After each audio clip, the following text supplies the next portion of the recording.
says that staying safe can also be a fashion statement. The world's most expensive face mask now making its debut. The $1.5 million mask was created by an Israeli jewelry company. Hey, the holidays are coming. It features more than 3,600 black and white diamonds set in 250 grams of pure 18-karat gold. The designer says it's made to be 100% wearable. It features a slot for the wearer to insert, yes, a disposable N95 mask, which is actually finer than an N95 mask. Yeah.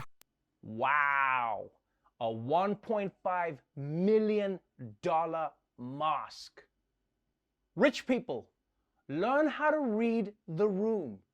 People all over the world are like, we're starving and we need a more equal society. And then rich people are like, is there any way I can breathe through diamonds? I'm just saying, maybe lay low for a little while.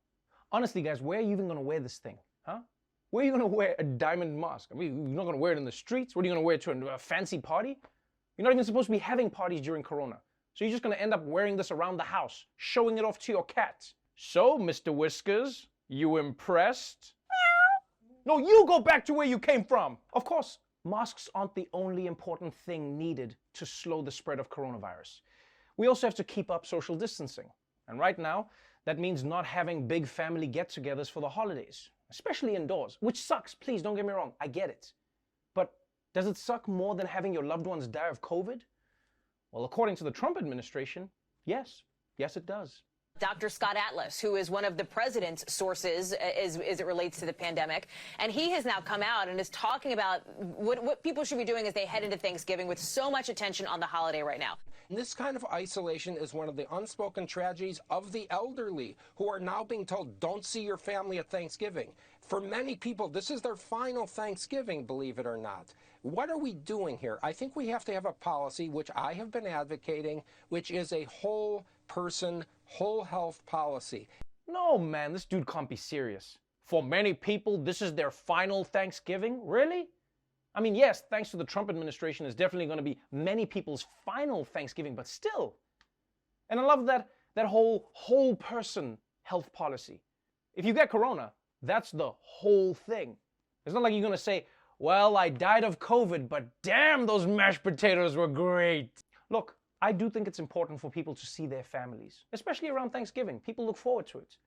But I also think it's more important to be able to see your family for the next 10 Thanksgivings, that they'll hopefully get to be with you in person after all of this is done.